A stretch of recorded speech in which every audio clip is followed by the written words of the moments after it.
The first time Claire Whitman called me her fiancé, she was barefoot in my kitchen, wearing one of my old college sweatshirts, holding a mug of coffee like it was evidence in a murder trial. Just for one weekend, she said. I stared at her over the half-built cabinet door on my workbench. That's how people end up on daytime court shows. I'm serious, Marcus. I can tell. You only use my full name when you're about to ruin my peace. For the record, I'm Marcus Ellis, 32 years old, and I make custom furniture for people who have strong opinions about walnut grain. My life had become predictable in a way I claimed to enjoy. Coffee by 6, shop by 7. Dinner alone unless my brother guilted me into wings. No surprises, no drama, and absolutely no more Whitman family events. That last rule existed because 3 years earlier, I had dated Claire's older sister, Lauren. Lauren was beautiful, charming, and so allergic to honesty that I used to joke she should carry an EpiPen for direct questions.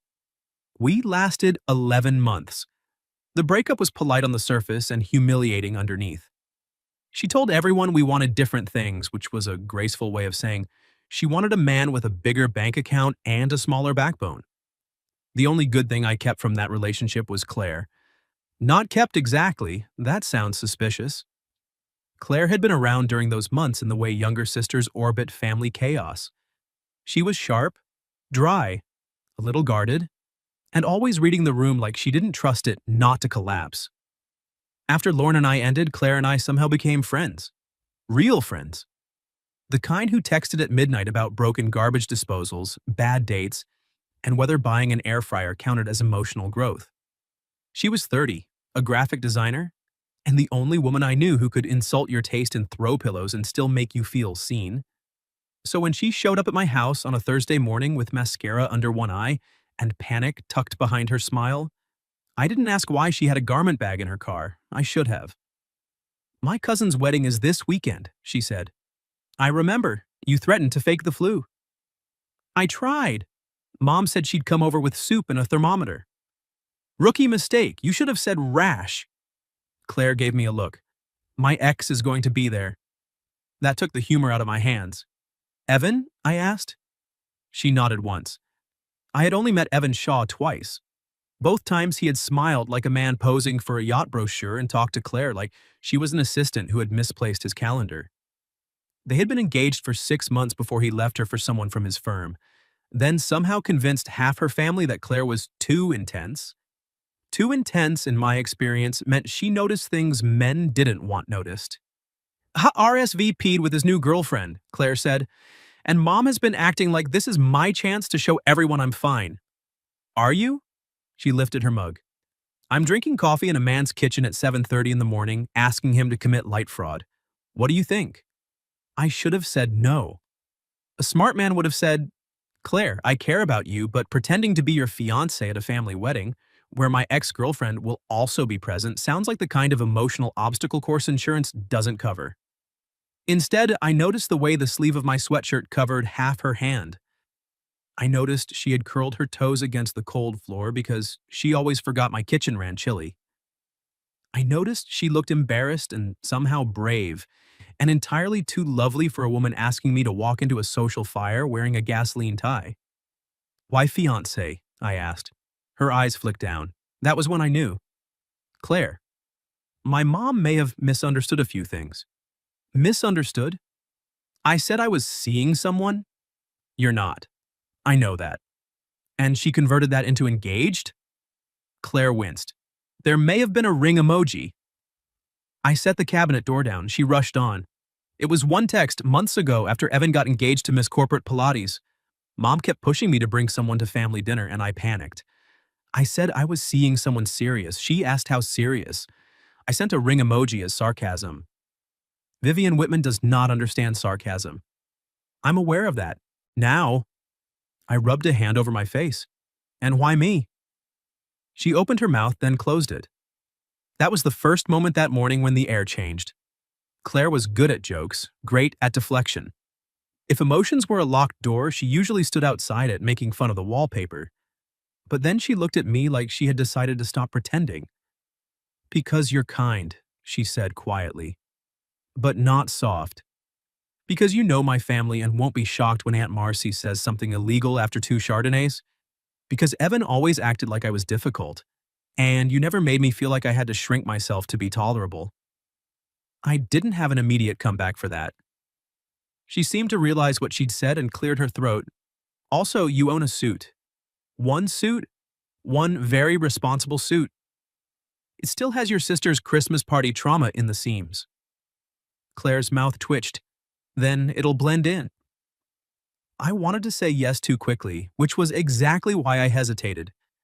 Because the truth was, somewhere between fixing her leaky faucet last spring and watching her fall asleep on my couch during a terrible documentary about competitive birdwatching, Claire had stopped being just my ex's sister. She had become the person whose name lit up my phone and made a bad day loosen its grip. And that was dangerous. Not because of Lauren, not really. Because Claire mattered. Fake dating someone you secretly wanted to hold for real was not a favor. It was a loaded weapon with place cards. What does this involve? I asked. Her shoulders dropped a fraction. Drive up today, rehearsal dinner tonight, wedding tomorrow, brunch Sunday, smile. Hold my hand occasionally, pretend you proposed in a way that doesn't make my mother ask follow-up questions. I build furniture. I can invent a proposal with decent structure. No grand speeches. Noted. No kissing unless absolutely necessary. I raised an eyebrow. Define necessary. Color rose in her cheeks, and I enjoyed that more than I should have. Public emergencies, she said. Like CPR. Like if Evan starts smirking. That's a low bar. Exactly why I'm setting boundaries. I leaned back against the counter. And Lauren? Claire's expression softened with apology. She'll be there. Of course she will. You don't have to do this. That was the problem. She meant it. She was already backing away from her own ask because she hated needing anyone. I took the mug from her hand and set it on the counter. Our fingers brushed.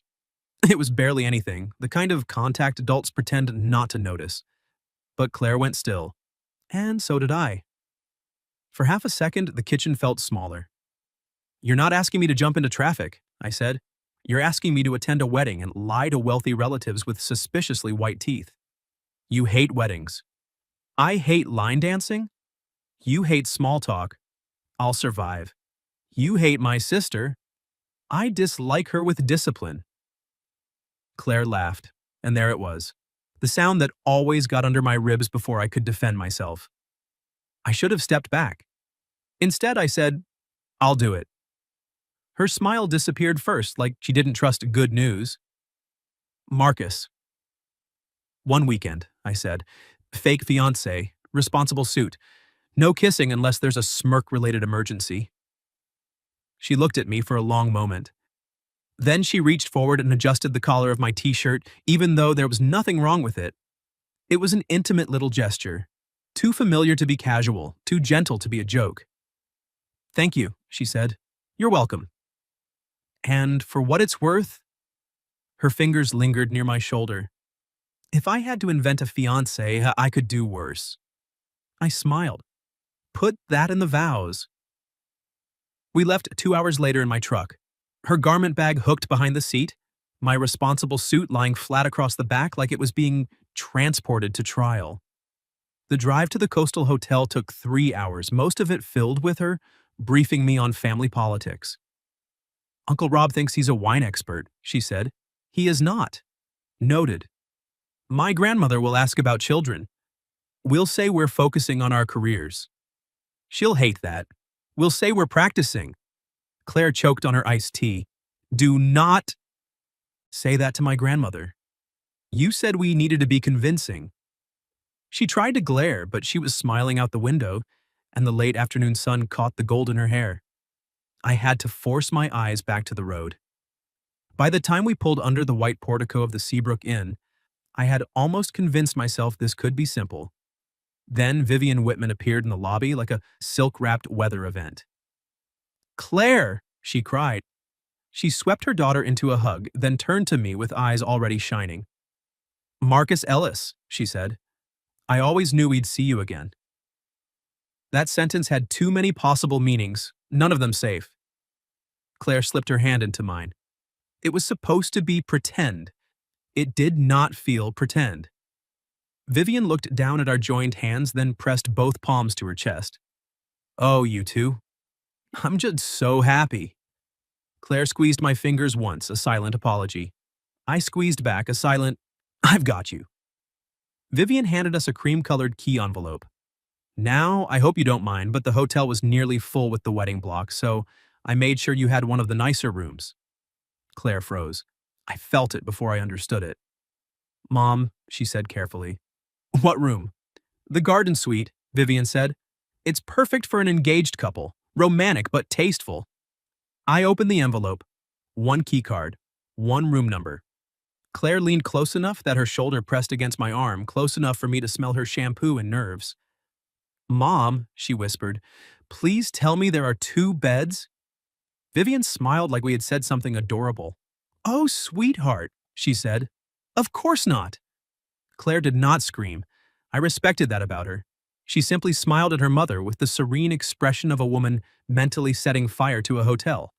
Wonderful, Claire said. Vivian beamed. I knew you'd think so. The garden suite was at the end of a quiet hallway which gave Claire exactly 47 steps to whisper threats. I'm going to fake my death. Messy. I'll join a monastery. Do they take graphic designers? I'll haunt this hotel. Useful. You can make sure future fake fiancés get 2 beds. She stopped outside the room and turned on me. You're enjoying this. I'm coping with humor. You're smiling. Internally panicking with dimples. That got the corner of her mouth to twitch, which felt like a personal victory. Then I opened the door. The suite was gorgeous. Cream walls, ocean blue curtains, a small balcony overlooking a garden strung with lights. There was a fireplace, a little sofa, champagne chilling in a silver bucket, and one enormous bed covered in white linens and rose petals. Claire stared at it. I stared at it. The bed, smugly, stared back. Romantic but tasteful, I said. Claire walked over, picked up a rose petal, and held it like forensic evidence. My mother is a criminal. I set our bags down. I'll take the sofa. She glanced at it. The sofa was decorative, designed for 1 fancy child or 3 throw pillows, not a 6'2" adult man. You will not. Claire. No, you're doing me a favor. I'm not making you fold yourself onto that thing like a camping chair. I've slept in worse places, and I've made worse decisions, but I'm trying to grow. I looked at the bed again, then at her. She lifted a finger. Do not make this weird. I wasn't. You were thinking. I do that sometimes. Stop. I laughed, and she rolled her eyes, but the blush at her throat told the truth. She was thinking too.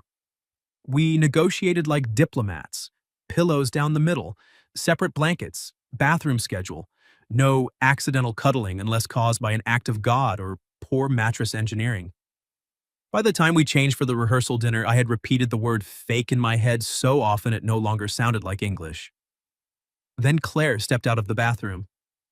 Her dress was deep green, simple and soft, hitting just below her knees. Her hair was pinned up with a few loose strands brushing her jaw. She wore small gold earrings and lipstick the color of cherries after rain. I forgot how to be normal. She looked down at herself. Too much? No. Her eyes flicked to mine. I cleared my throat. You look beautiful. There, plain, dangerous. True. The teasing left her face. Oh, she said softly. Thank you. I wanted to cross the room. Instead, I adjusted my cuff like it required all my concentration. You clean up okay too, she added. Okay? Very respectable. Like a man who pays taxes and knows where the emergency exits are. That's my brand. She came close enough to straighten my tie. This time, I knew there was nothing wrong with it. Her fingers moved slowly anyway. We need a proposal story, she said. Right now? If Aunt Marcy asks and we hesitate, she'll smell blood. Fine, I proposed in my workshop. Claire glanced up. Did you? Made you a jewelry box. Ring was inside. Her fingers stilled on my tie. That's actually... She swallowed. That's good. I'm a craftsman. We commit to the bit. What kind of wood? Cherry, obviously. Obviously. Warm, stubborn. Looks better with time.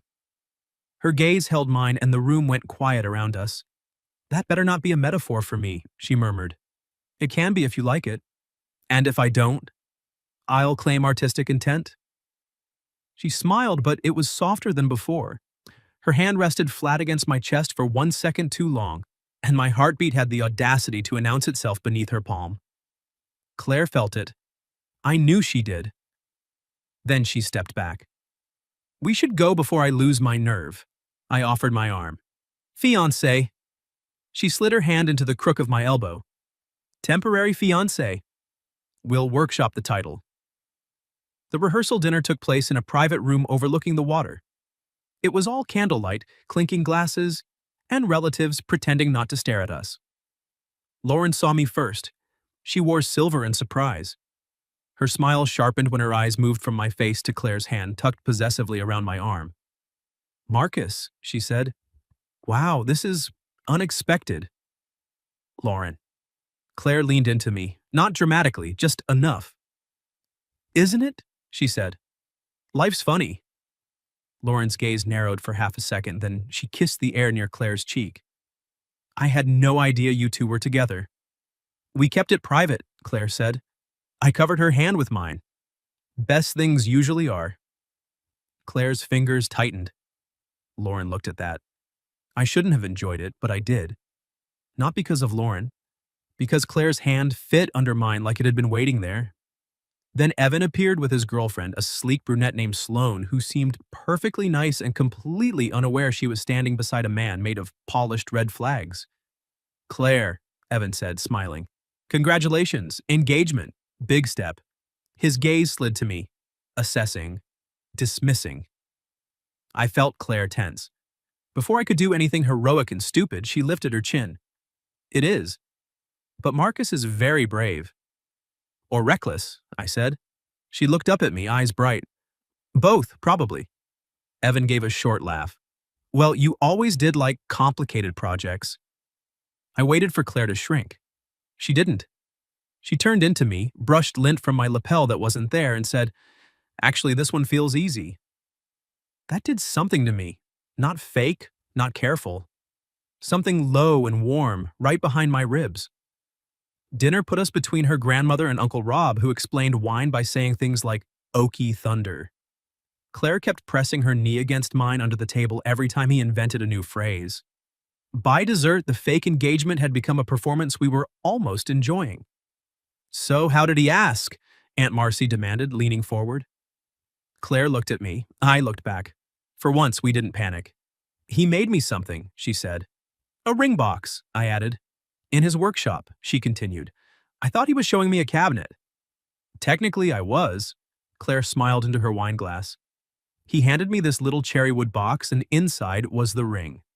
What did he say? Her grandmother asked. I should have tossed out something generic. Instead, I looked at Claire and told a truth wearing a costume.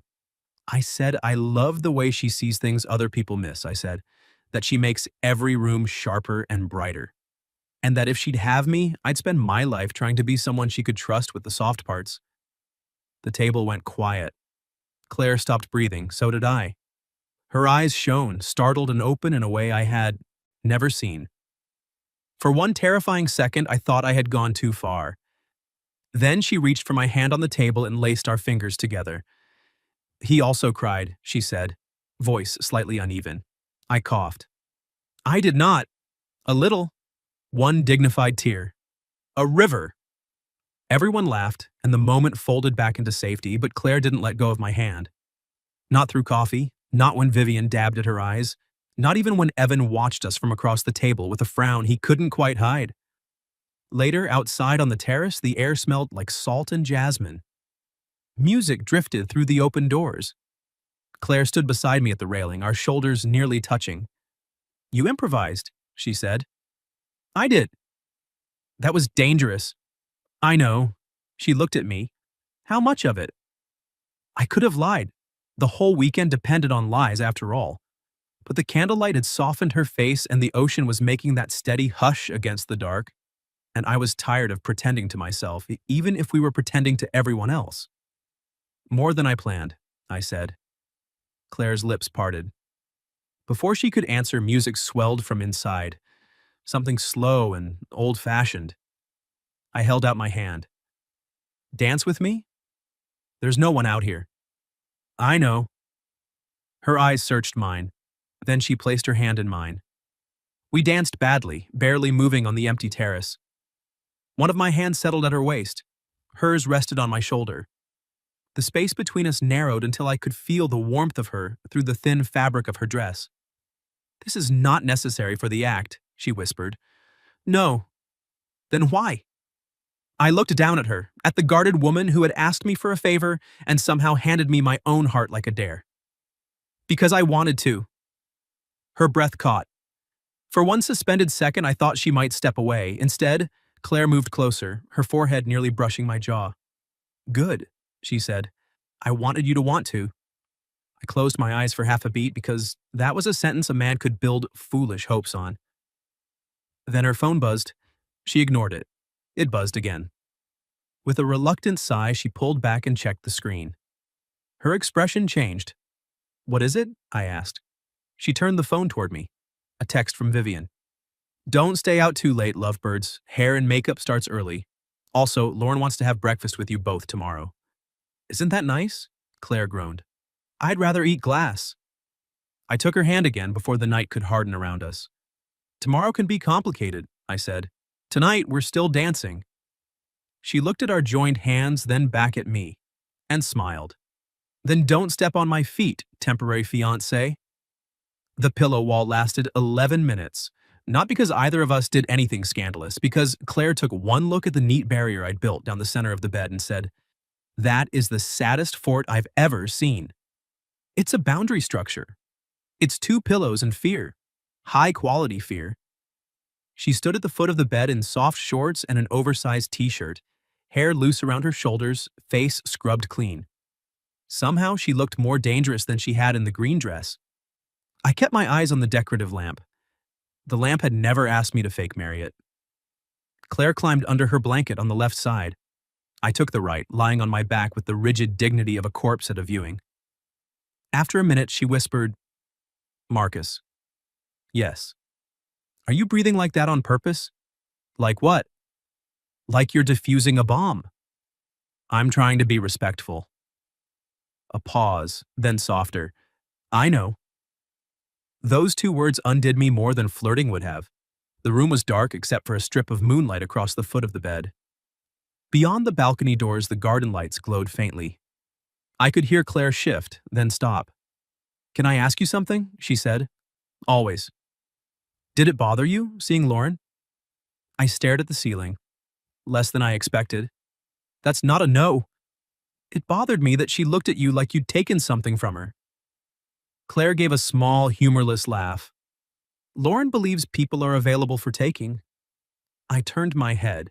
Her face was shadowed, but I could make out the curve of her cheek, the dark fan of her lashes. She hurt you too, I said. Claire was quiet so long I thought she wouldn't answer. When we were kids, she was the sun, she said finally. Everyone moved around her. I learned to be useful, funny, low maintenance. If I needed less, nobody could accuse me of wanting too much. My chest tightened. And Evan? I asked. He liked that at first. Then he hated me for it. Said I was impossible to read. She rolled onto her back. I think he meant I stopped handing him instructions for how to love me. The urge to reach for her was almost physical. You're not hard to love, Claire. She turned her head toward me. The words had crossed a line. I knew it. She knew it. I could have corrected myself, made it broad, friendly, harmless. I didn't. Her voice came out thin. You shouldn't say things like that while we're sharing a bed. Probably not, especially when I'm emotionally compromised by rose petals. Those petals were aggressive. A laugh escaped her, shaky and sweet. Then her hand appeared over the pillow wall, palm up. My heart knocked once, hard. I slid my hand into hers. We lay there in the dark, not touching anywhere else, fingers linked between 2 pillows and every reason we shouldn't. Eventually, Claire whispered, This part doesn't feel fake. No, I said. It doesn't. Neither of us slept much. By morning, the pillow wall had migrated to the floor and Claire was curled toward me, her hand tucked against my chest like it had found its way there without permission. I was on my side facing her, one arm carefully above my head, as if that made me innocent. Her eyes opened. For 3 seconds, neither of us moved. Then she looked at her hand on me. I was cold, of course, and unconscious. Dangerous combination. She didn't pull away. Instead, her thumb moved once over the cotton of my t-shirt, right above my heart. The smallness of it nearly killed me. A knock sounded at the door. Claire jerked back. If that's my mother, I'm climbing off the balcony. We're on the 3rd floor. I'll tuck and roll. I opened the door to find a room service cart and a note from Vivian. Breakfast with Lauren moved to the garden patio. 10 minutes. Wear something cute, both of you. Claire read it over my shoulder. She added both of you because she thinks your current outfit lacks whimsy. My current outfit is pants. Bare minimum, fiancé. The garden patio looked like a lifestyle magazine had exploded. White umbrellas, tiny pastries, flower arrangements no one needed. Lauren sat alone at a table for 4, sunglasses on, phone beside her. Her smile appeared when we approached. Look at you two, she said. Coordinated. Claire glanced at my blue shirt and her blue sundress. Accidental. We're not that unbearable yet. I pulled out Claire's chair. She looked up at me with a secret little smile, and for a moment it didn't matter who was watching. Lauren noticed anyway. So, she said after coffee arrived, how did this happen? Slowly, Claire said. Really, because last I heard, Marcus was still recovering from me. I set down my cup. Claire's hand landed on my knee under the table, not panicked this time. Warning me, choosing the field herself. Were you? She asked me lightly. I looked at Lauren, then at Claire. No, I said. I was relieved longer than I was heartbroken. Lauren's mouth tightened. Claire's fingers squeezed my knee and I covered her hand with mine under the table. Lauren leaned back. Well, honest as ever. I try. And you're okay with this? She asked Claire. Dating someone I dated? Claire's smile thinned. You dated him. You didn't brand him. A startled laugh burst out of me before I could stop it. Lauren removed her sunglasses. I'm only asking because family will talk. They already talk, Claire said. At least now they'll have better material. There she was, sharp, bright, not shrinking. I wanted to kiss her right there over the croissants. Instead, I lifted her hand from under the table and kissed her knuckles. Claire went still. Lauren went silent. I had meant it as performance. Maybe. But Claire's eyes softened in a way that made the patio, the flowers, the whole complicated family circus blur around the edges. Breakfast ended shortly after that. As soon as we escaped to a narrow path, behind the hedges, Claire stopped walking. You kissed my hand, she said. I did. For Lauren. Partly. Her gaze sharpened. Marcus. I took a breath. I liked doing it. The breeze moved through the hedges. Somewhere nearby, staff clattered dishes and wedding guests laughed, but she and I might as well have been alone on an island. Claire stepped closer. You keep saying real things in fake moments. I know. That's unfair. I know that too. Are you trying to confuse me? No. I swallowed. I'm trying very hard not to. Her expression shifted then, less accusation, more fear. What happened Sunday? She asked. The honest answer was waiting like a cliff. I reached up slowly, giving her time to step away, and brushed a loose strand of hair from her cheek. She didn't move. Her eyes fluttered once, then fixed on mine. Sunday we stopped lying to them, I said. But I don't want to go back to lying to myself. Her lips parted. About what? She whispered. I smiled faintly. You know what? I want you to say it. There was the challenge in her, the bravery, the hand reaching through the dark again. I want you, I said. Not because of Lauren, not because of Evan, not because of this weekend. I want you when you're insulting hotel decor and when you're pretending you don't need anyone and when you look at me like you're afraid I might actually stay. Her breath caught hard enough for me to hear. Then she rose on her toes and kissed me. It was not a smirk-related emergency. It was slow, warm, and deliberate. Her hand slid to my shoulders. Mine settled at her waist, pulling her in only when she leaned closer first. She tasted like coffee and nerves, and something I had wanted for too long to name. When she drew back, her eyes were bright.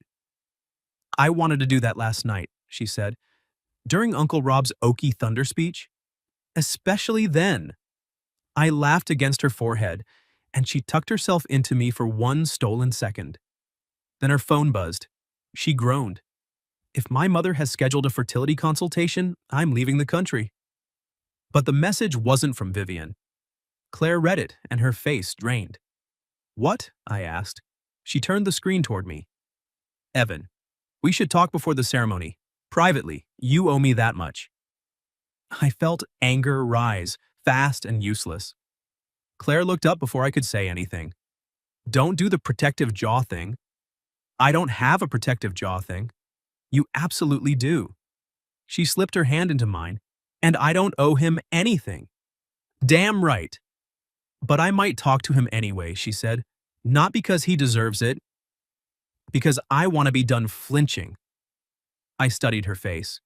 "Then I'll be nearby if you want me." She smiled, small but real. "I want you nearby even when I don't need rescuing."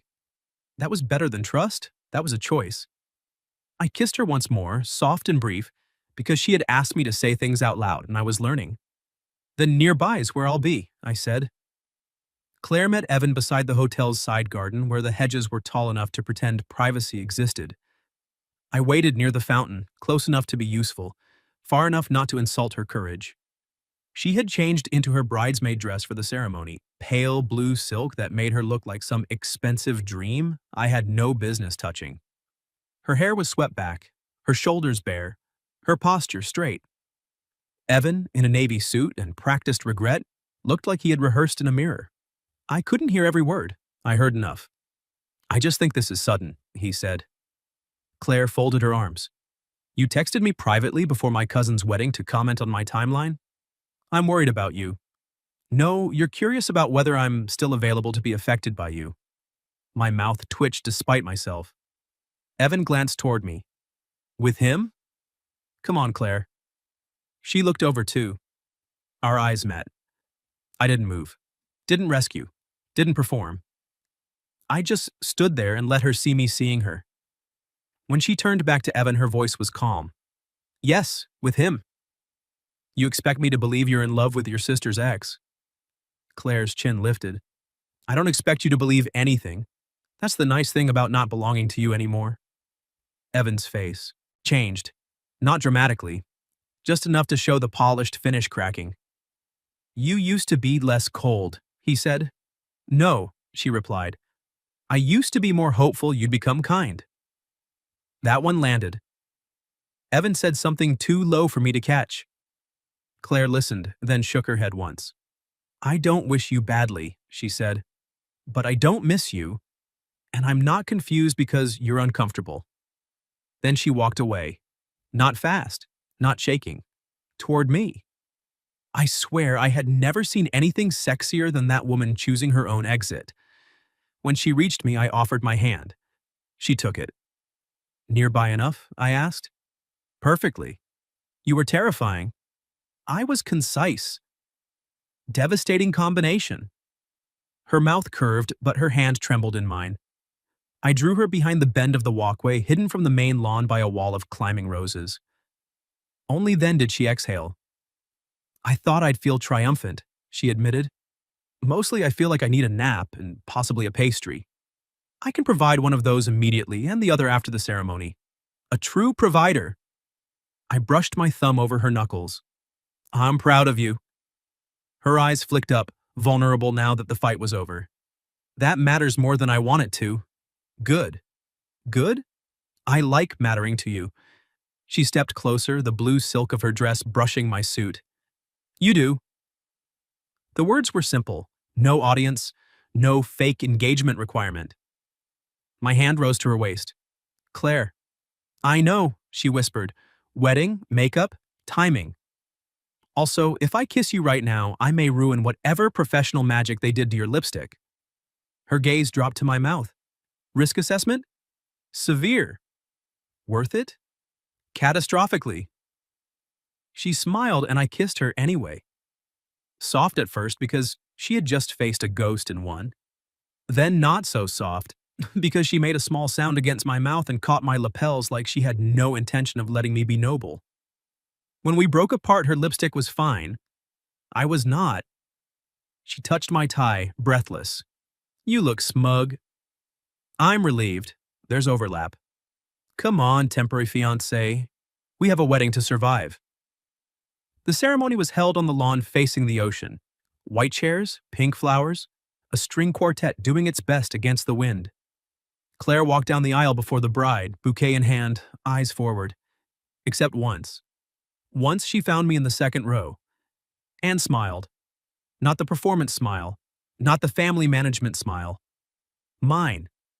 I felt it like a hand pressed flat to my chest. During the vows, I tried to focus on the actual couple getting married. I really did.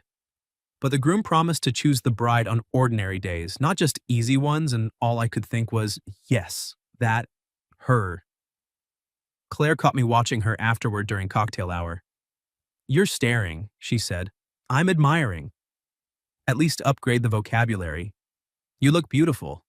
You used that one already. It keeps being true. She rolled her eyes, but pleasure warmed her face. The reception was inside the ballroom, under chandeliers and garlands of white flowers. Dinner blurred into speeches. Uncle Rob compared marriage to a full-bodied Merlot with tax implications. Claire almost choked laughing. Then Vivian stood. Oh no, Claire whispered. Vivian tapped her glass. Before dancing begins, I just want to say how full my heart is tonight. My niece is married, my family is together, and my Claire has finally found someone who looks at her the way she deserves. Claire froze beside me. Vivian turned her damp-eyed smile on us. Marcus, welcome back to this family in the most unexpected and wonderful way. Applause rose around us. Claire's face had gone pale. I leaned toward her. Breathe. I'm going to hell. Probably a well-designed corner of it. She laughed once, panicked and tiny. Vivian lifted her glass. To love finding its way. Everyone toasted, including Lauren, whose expression suggested she had swallowed a lemon whole. Claire set her champagne down, untouched. Marcus, I can't. I followed her out of the ballroom before anyone could stop us. She didn't stop until we reached the quiet corridor near the garden suite. Then she turned on me, eyes shining. This is out of control. Yes? My mother is making speeches. My grandmother asked if we want a June or September wedding. Aunt Marcy showed me centerpiece options. Marcy moves fast. Don't joke. I shut my mouth. Claire pressed her hands over her face. I kissed you twice. I held your hand in front of everyone. I let my mother believe something huge because I was too embarrassed to admit I lied. And now the worst part is, she dropped her hands. The worst part is, I don't want all of it to be fake. My heart kicked hard. Claire, I know that's messy. I know I'm your ex's sister. I know this started as a favor and there are rose petals and one bed and emotional whiplash. I crossed the space between us, not to silence her, to take her face in my hands. I don't want it fake either. She stared at me. I should have told you before this weekend, I said. Maybe I was a coward. Maybe I told myself being your friend was better than risking you. But I want the real version. Dates where no one is lying, holding your hand because I can. Waking up with you because we chose it, not because your mother has aggressive booking habits. A tear slipped down her cheek. I caught it with my thumb. What about Sunday? She asked. Sunday we tell them the engagement isn't real. Her face tightened. But this is, I said. She searched my face like she was checking for exits. I gave her none. Only the truth. I'm choosing you, Claire, not the act, not the rescue. You. She kissed me then, hard and unguarded, backing me into the wall with both hands in my jacket. I laughed against her mouth in sheer disbelief, and she smiled into the kiss like she felt it too. the terrifying relief of finally stepping off the ledge and finding ground. When she pulled back, her forehead rested against mine. "Real dates," she whispered, "as many as you'll give me. And no fake proposal stories. I'm keeping the cherrywood box idea." Marcus. "What?" "For later, much later, hypothetically." She laughed, wiping at her cheek. "You are dangerously sincere. I've been called worse." We stood there a while, tucked away from the music, holding each other like the corridor was the only honest place in the hotel. Then the elevator dinged. Lauren stepped out. She saw Claire in my arms, saw Claire's tear-streaked smile, saw my hands at her waist. Lauren's expression cooled into something sharp and satisfied. "Well," she said, "that looked real." Claire straightened, but she didn't step away from me. Lauren tilted her head, "Which is interesting because Evan just told me he's fairly sure the engagement isn't." Lauren's words hung in the corridor like a dropped glass. Claire's hand found mine, not behind her back, not hidden, right there, where Lauren could see. "That's between me and Mom," Claire said. Lauren arched one perfect eyebrow. "So it's true. The engagement?" Claire took a breath. "No, it isn't." Lauren's smile flickered with triumph. "But Marcus and I are," Claire said. The triumph vanished. I looked at Claire. She looked back at me, nervous but steady, and I had the insane urge to applaud. Lauren crossed her arms. "That's convenient." "No," I said. "Convenient would have been not falling for the one woman guaranteed to make every Whitman holiday complicated." Claire's mouth twitched. Lauren stared at me for a second, and something strange passed over her face. Not anger exactly. Maybe surprise that the old version of me, the one who used to chase her approval, was gone. "You're both going to embarrass Mom," she said. Claire's fingers tightened around mine, then relaxed. "I know, and I hate that. But I'm done making bigger messes to avoid smaller truths." For once, Lauren had no immediate answer. Claire lifted her chin. "We're going back in. I'm telling her tonight." "During the reception?" Lauren asked. "No, privately. Because contrary to popular belief, I don't enjoy public disasters." I squeezed her hand. "Could have fooled me. You staged an excellent one this weekend." She shot me a look. "Temporary fiancé privileges are under review." "Real boyfriend privileges?" Her eyes softened. "Pending." Lauren made a small sound and walked past us toward her room. Claire watched her go, then exhaled. "I'm going to throw up." "On Lauren?" "Don't tempt me." I turned her gently toward me. "You don't have to do it alone." "I know." She swallowed. "That's the part I'm trying to get used to." We found Vivian in a small sitting room off the ballroom, arranging emergency safety pins like she was commanding troops. Claire asked for a minute. Vivian took one look at her daughter's face, then at our joined hands, and slowly sat down. "Oh, sweetheart," she said. "What happened?" Claire's voice shook at first, then steadied. She told her about the text months ago, the ring emoji, Evan, the panic, me, the fake engagement, all of it. Vivian went very still. I expected tears, maybe disappointment sharpened into a lecture. Instead, she looked at Claire and said, "You thought you had to invent happiness so I'd stop worrying?" Claire's eyes filled. "Yes." Vivian's face crumpled. "Oh, Claire." In the next second, mother and daughter were holding each other, both crying quietly into wedding silk and expensive perfume. I stepped back to give them space, but Claire reached blindly for me. I took her hand. Vivian noticed. Her gaze moved between us. "So the engagement is fake," she said carefully. "Yes," Claire whispered. "But this?" Claire looked at me. I didn't answer for her. Her fingers threaded through mine. "This is new and real and probably terrifying." Vivian dabbed under her eyes. "Well, most worthwhile things are." Claire blinked. "You're not mad?" "I'm a little mad," Vivian admitted. "Mostly at myself and at Evan, on principle." "I support that," I said. Vivian gave a watery laugh. Then she pointed a tissue at me. "Marcus Ellis, are you going to be kind to my daughter?" "Yes." No hesitation. Good. Her eyes narrowed. "And no proposing for at least a year." I cannot return these centerpiece samples twice. Claire groaned. Mom. What? I'm wounded, not dead. The truth did not destroy the wedding. It did create ripples.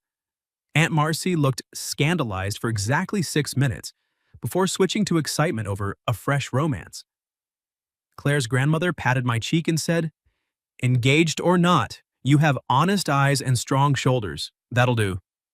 Evan avoided us. Lauren watched us from across the ballroom with unreadable eyes, then eventually raised her glass in a small, reluctant toast. Claire raised hers back. It wasn't forgiveness. Not yet. But it was something less heavy than war. Later, when the music slowed and the bride and groom were too happy to notice anyone else's chaos, I held out my hand to Claire. No audience requirements, I said. No family strategy, just me asking. She looked at my hand, then at my face. You're asking me to dance? I'm asking you to start over. Her breath caught. Then she placed her hand in mine. Then yes. We danced in the middle of the ballroom this time, not hidden on a terrace, not pretending by the railing. Her cheek rested against my chest and my hand spread warm at her back. I'm sorry I dragged you into this, she murmured. I'm not. You had to share a bed with rose petals. A hardship. You faced my mother. I survived. You saw Lauren. I saw you. She lifted her head. The room blurred again, just like it had on the terrace. But this time, I didn't have to wonder what was real. I love you, I said. Claire went perfectly still. Then her eyes shone and her smile trembled into something brave. I love you too, she whispered, which is wildly inconvenient. I've built custom shelving in houses with crooked floors. I can handle inconvenient. She laughed and I kissed her right there under the chandeliers, in front of her family, my ex, her ex, and Uncle Rob, who loudly declared the moment romantically tannic. By Sunday morning, the garden suite no longer felt like a trap. The pillows stayed on the floor. Nothing happened that we weren't ready for. We just slept tangled together, Claire's head on my shoulder, my arm around her waist, both of us exhausted from honesty. When sunlight came through the curtains, she looked at me sleepily and said, So, real breakfast? Real breakfast. Real coffee? Obviously. Real dating? I kissed her forehead. As real as cherrywood. She smiled against my chest. That metaphor is growing on me. 6 months later, there was a cherrywood box on Claire's desk. Not a ring box, not yet. It held paper clips, spare keys, and the fortune from our first official date. Good things arrived disguised as trouble. She had rolled her eyes when I gave it to her, then cried for 3 minutes and accused me of emotional sabotage. By the following spring, we had built a life that looked ordinary from the outside and miraculous from where I stood. Sunday mornings at the farmer's market, her sketchbooks on my kitchen table, my sawdust on her black jeans, family dinners where Vivian still occasionally introduced me as not the fake fiancé anymore. And Claire would squeeze my knee under the table like our oldest private joke. Lauren and I became civil. Evan became irrelevant. Aunt Marcy remained legally concerning. And one rainy night, almost a year after that wedding weekend, Claire stood barefoot in my kitchen again, wearing my old college sweatshirt, holding coffee like evidence. Only this time, she was smiling. You know, she said, this is where the crime began. I set down the piece of cherry wood I'd been sanding. Light fraud, minimal sentencing. She crossed the room and slipped her arms around my waist. Worth it? I looked at her, at the woman who had asked me to pretend, then dared me to be honest. I kissed her slowly with rain tapping the windows and sawdust on my hands and her laughter waiting against my mouth. Worth everything, I said, and she believed me. What would you have done if your ex's sister asked you to be her fake fiancé for a wedding weekend and her mom booked you a room with one bed? Have you ever experienced anything even close to that kind of complicated romantic situation? Tell me your story in the comments. If you like this one, leave a like, subscribe, and I'll see you in the next video.